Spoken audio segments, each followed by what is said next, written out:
Il campo della Tana è una mensa sociale che è da sempre invisibile alla Kermesse veneziana. Durante l'inaugurazione della 55esima Biennale d'Arte, lo spazio diventa un punto d'incontro tra gli ospiti del refettorio e i frequentatori dell'opening.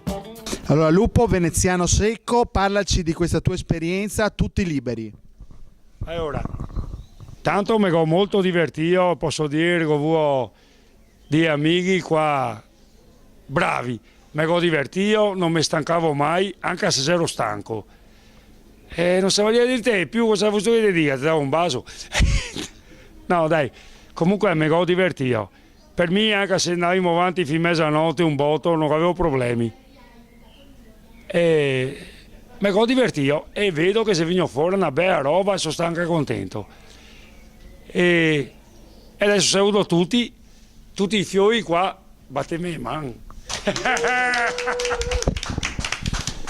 Suor Daniela, ci racconti l'organizzazione, la collaborazione con la Caritas e chi viene a trovarvi? L'organizzazione l'ha fatta soprattutto Andrea Montesi.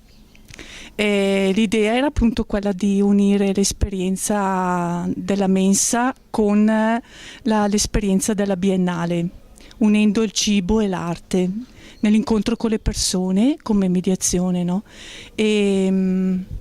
L'esperienza ha superato quello che era il progetto, perché in queste settimane, 2 settimane, insieme ai nostri amici ospiti, abbiamo vissuto un'esperienza molto bella di amicizia soprattutto. Ci siamo conosciuti in modo molto più di amicizia, intimo anche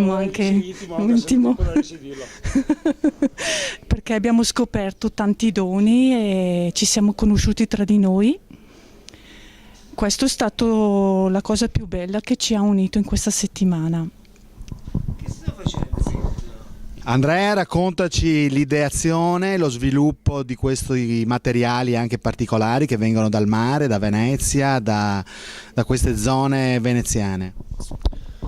Diciamo che il progetto è nato da un incontro che è stato casuale, una donazione che volevo fare a questo centro l'anno scorso, nella scorsa edizione della Biennale, e da lì è nato l'interesse per cercare di alimentare questo intervento che mi sembrava assolutamente doveroso per questo spazio che ha un altissimo valore potenziale sia a livello umano che a livello proprio di strutture. Abbiamo cercato di fare un progetto che attraverso appunto il recupero di materiali di scarto, quindi un progetto a basso costo, riuscisse a rivalorizzare lo spazio del refettorio, della mensa e del cortile per creare una piattaforma di incontro tra le persone che vengono a vedere l'esposizione internazionale d'arte e i residenti del centro, oltre che tutti i cittadini.